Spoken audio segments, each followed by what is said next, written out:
Lihat di dalam kitab Taurat bahwasanya ada umat yang mana kalau umat tersebut dia makan, makanan masuk ke dalam perut mereka, sebelum makan mereka baca bismillah, setelah makan mereka baca alhamdulillah.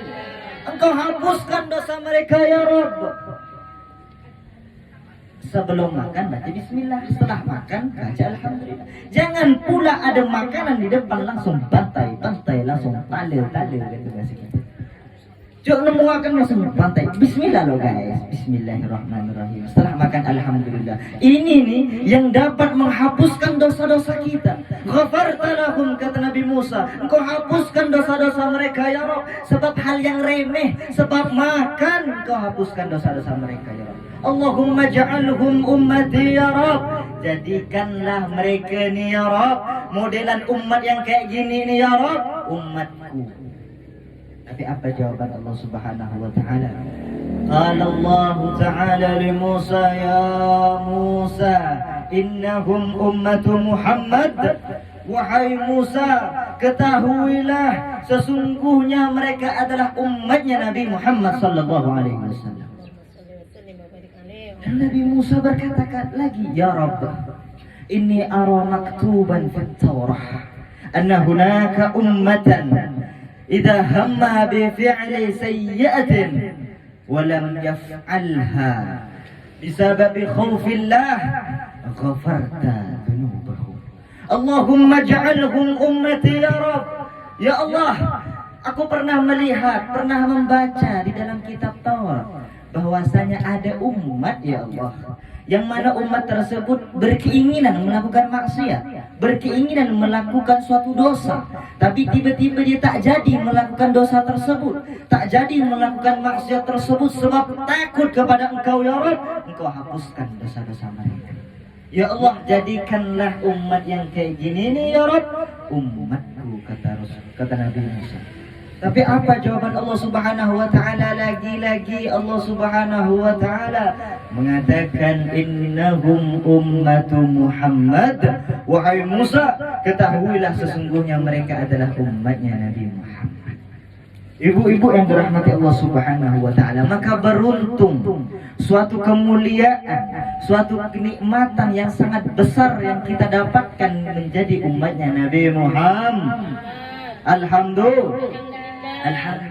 Ibu-ibu yang dirahmati Allah Subhanahu wa taala, Rasulullah pernah bersabda, inna aqalla sakininal jannah an-nisa. Sesungguhnya paling sedikitnya penduduk surga adalah wanita. Wow. Paling sedikitnya penduduk surga adalah wanita. Kok bisa hal tersebut terjadi? Maka kalau sedikit di surga berarti di mana? Maka konsepnya seperti ini ibu-ibu. Perempuan nih mudah masuk surga, mudah masuk neraka. Mudah. Untuk perempuan ini semuanya serba mudah.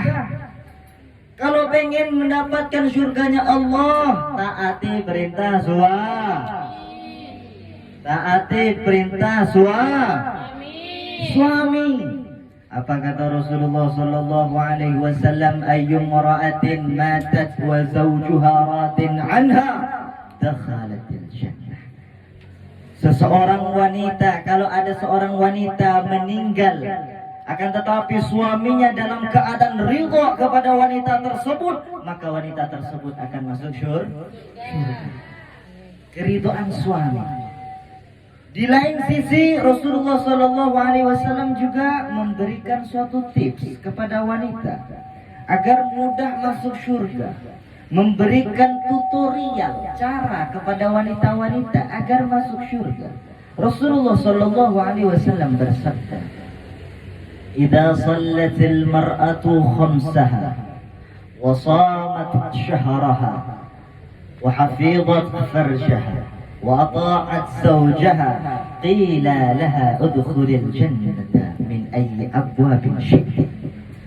Jika seorang wanita mengerjakan sholat 5 waktunya, sholat 5 waktu, belum di plus tambah sholat sunnah, belum ditambah sholat duha, belum ditambah sholat tahajud, witir dan lain sebagainya, sholat 5 waktu. Lalu wanita tersebut berpuasa bulan Ramadan saja, belum ditambah puasa-puasa sunnahnya, Senin, Kamis, dan puasa-puasa yang lainnya. Dan wanita tersebut pula wahafizat farjaha, menjaga dia punya kehormatan, dia tak selingkuh bahasa, menjaga dia punya kehormatan seorang wanita. Wa ta'at zaujaha, dan taat kepada suaminya. Wa qila laha, maka dikatakan kelak kepada wanita tersebut, udkhulil jannata min ayyi abwabin syi'ti, masuklah surga dari pintu manapun yang engkau inginkan. Masuk surga dari lapang sekemaaf hari. Tinggal request, tinggal pilih, Bu. Mau enggak masuk surga, Bu? Macam tak semangat. Mau tidak? Semangat. Siapa sih yang tidak mau masuk surga? Taat kepada suami. Taat kepada suami. Pak Ustadz, suami saya Masya Allah tingkah lakonah macam jahanam, Pak Ustadz. Mulai nak lakoh, baju langsung lempar. Mulai nak alakoh, dia tak langsung mulai ke rumah. Ki ngape Pak Ustad, Pak Ustad. Mun malam ki amen kaple Pak Ustad. Di rumah Pak Ustad. Engkau saat taat ketang laki, cek mau dia datang laki kayak dia Pak Ustad. Aduh, pusing dia, Bu. Pusing juga. Tapi Bu, ingatlah ada satu cerita. Ini suatu hari ada seorang perempuan berdering gini, seorang perempuan, dia ini curiga suaminya itu selingkuh. Biasalah perempuan ini kan overthinking, curiga suami keluar sikit, jangan-jangan main sama janda sebelah nih, jangan-jangan nyari janda pirang nih, curigaan. Akhirnya itu roilakin tadi, diikutkan kena istrinya, nak kemana suami saya, diikutkan. Setiap keluar suaminya diikutkan terus diikutkan. Akhirnya yang namanya perempuan kan, kalau ada masalah itu nggak bisa dipendam, betul nggak, Bu? Maunya dikeluarin. Makanya laki-laki, perempuan itu lebih banyak panjang umurnya ketimbang laki-laki. Laki-laki kalau beri masalah dipendam, makanya laki-laki itu cepat meninggal. Aduh, payah ya. Iya lah, laki-laki ada masalah ditahan, dipendam. Kalau perempuan kan ada masalah sih, kayak mana nggak bisa. Pas anak kita pusing. Itu namanya perempuan kan tidak bisa dipendam perasaan dalam hati. Akhirnya dia datang nyari dukun tak lama. Yang dukun yang tertestimoni, yang terpercaya. Akhirnya ada satu rekomendasi dari kawannya. Ada tapi bukan dukun, Habib katanya. Datang ke Habib Fulan, datang ke Habib Ahmad Al-Ghazali. Datang ke beliau, utarakan semua permasalahan ente. Insya Allah ente akan mendapatkan solusi. Akhirnya perempuan ibu, istri ini datang ke Habib. Beb, saya ini punya suami, Beb. Suami saya ini keluar malam terus, Beb. Saya berusaha untuk merubah sifat suami saya, Beb, tapi tidak berubah-berubah. Saya dengar ceramah Ustadz, katanya abis sholat, Bu, cium tangan suaminya. Abis sholat doakan suaminya. Mas saya, Beb, tidak berubah suami saya, Beb. Macam jahanam mas saya, Beb. Tidak berubah modelannya. Coba tengok foto suaminya, kan Habib. Harus dikasih lah, seret dikasih foto, dilemparkan Habib. Bu, ketahuilah, Bu. Habib itu mengatakan, ketahuilah, Bu, yang salah ini ibu. Loh, kok bisa saya yang salah, Beb? Jelas-jelas suami saya keluar malam tiap malam. Tak tentu kudu dia keluar terus, Beb. Kok masalah saya yang salah, Beb? Saya udah berusaha untuk taat kepada dia. Habis sholat saya cium tangan dia, habis sholat saya doakan dia. Kok saya yang salah, Beb? Lalu Habib itu mengatakan, Bu, ketahuilah, sesungguhnya keinginan ibu untuk beribadah saat ini bukan karena Allah, tapi karena suami ibu berubah. Betul kata Habib. Betul ya. Saya pengen suami saya berubah, makanya saya mengerjakan hal yang tadi. Ibu masih belum lurus niat ibu. Kalau ibu niat ibu karena Allah, ibu ibadah karena Allah, ibu taat kepada suami walaupun suaminya macam jahanam sekalipun, itu karena Allah, ibu taat karena Allah, niscaya Allah yang akan merubah suami. Niscaya Allah yang akan memberikan yang terbaik kepada sifat suami. Maka ibu benahi dulu niatnya. Jadi kayak gitu Bu. Benahi dulu niat kita. Kalau ngelihat suami kita, kan mungkin kalau pernikahan muda ya, pengantin-pengantin baru masih sesweet-sesweetnya. Tapi kalau udah lama ngomong sayang ke istri pun jangan. Wallah Pak Ustaz, jangan ngomong sayang suami saya tuh. Seakan-akan kalau ngomong sayang di rumah tuh, sayang udah makan belum? Senengnya Pak Ustaz. Saking jarangnya Bu, dia ngomong sayang. Ini biasa lah, pernikahan sudah bertahun-tahun. Tapi kalau kita menginginkan suami kita berubah semakin baik, semakin bagus, maka kita mintanya kepada Allah, ibadah karena Allah.